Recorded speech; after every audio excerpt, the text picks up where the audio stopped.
An adult experiences time and events differently than when they were young.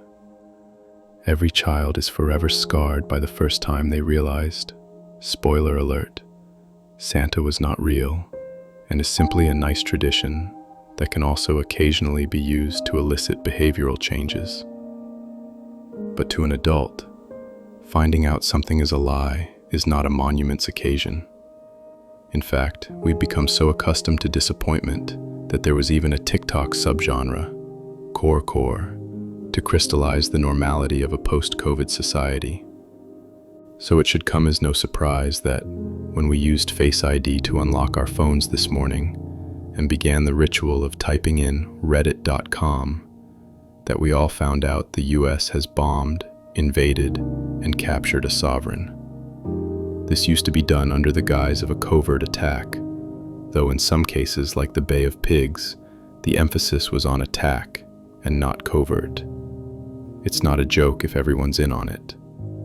I can remember a time, not too long ago, when the thought of my country, after weeks of escalating aggressions by bombing boats loaded with fat bags of MJ and shooting foreign nationals simply trying to get out of the water and back onto their boat, would end up snatching a head of state under the cover of darkness, would be unthinkable.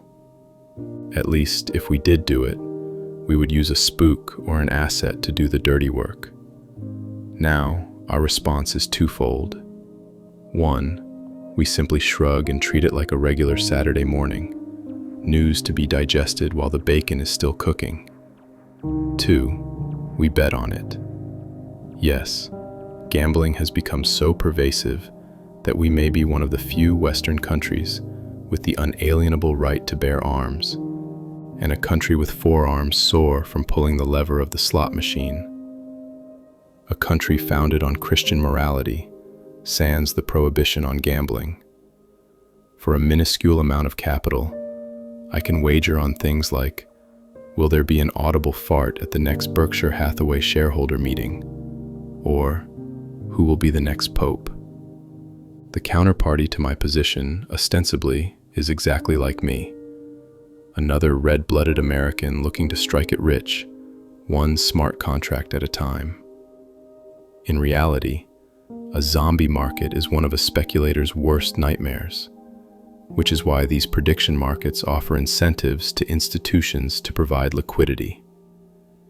In exchange for the guarantee of a counterparty, these institutions benefit from near real-time access to the order book, priority orders, etc., which, to the trained eye, is exactly the same arrangement they have on other speculation platforms, ranging from Robinhood dark pools all the way up to the legitimate tranches of the CME.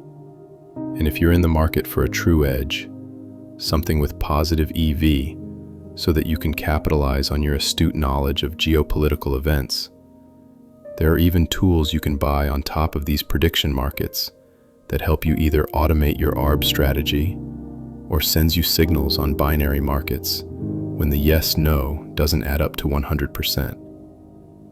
There is nothing new in Wall Street. There can't be because speculation is as old as the hills. Whatever happens in the stock market today has happened before and will happen again. Reminiscences of a Stock Operator, Chapter 1. These tools are a facsimile of what exists on the equity market, on the futures market, on the crypto market, and on the options market. There are even courses you can buy that will teach you strategies you, yes you, can implement to profit from ARB opportunities that exist for fractions of a second. The trained and seasoned eye will be able to quickly spot the two flaws in this way of thinking.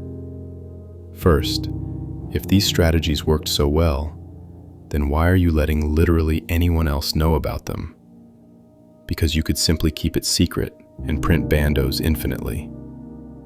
Second, if you teach people about these strategies and they actually work, the trade will get crowded. There will always be someone that gets in slightly earlier, eventually nullifying the edge. IYKYK. And if you don't, it will be one of the most expensive lessons in terms of time and capital you can ever imagine. So go ahead, place a wager on how many times the 47th president will mention Chyna in the most recent address.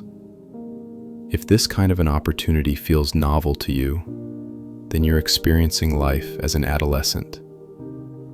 But this should honestly feel like a wager you've taken before, simply wrapped in another layer of missed opportunity.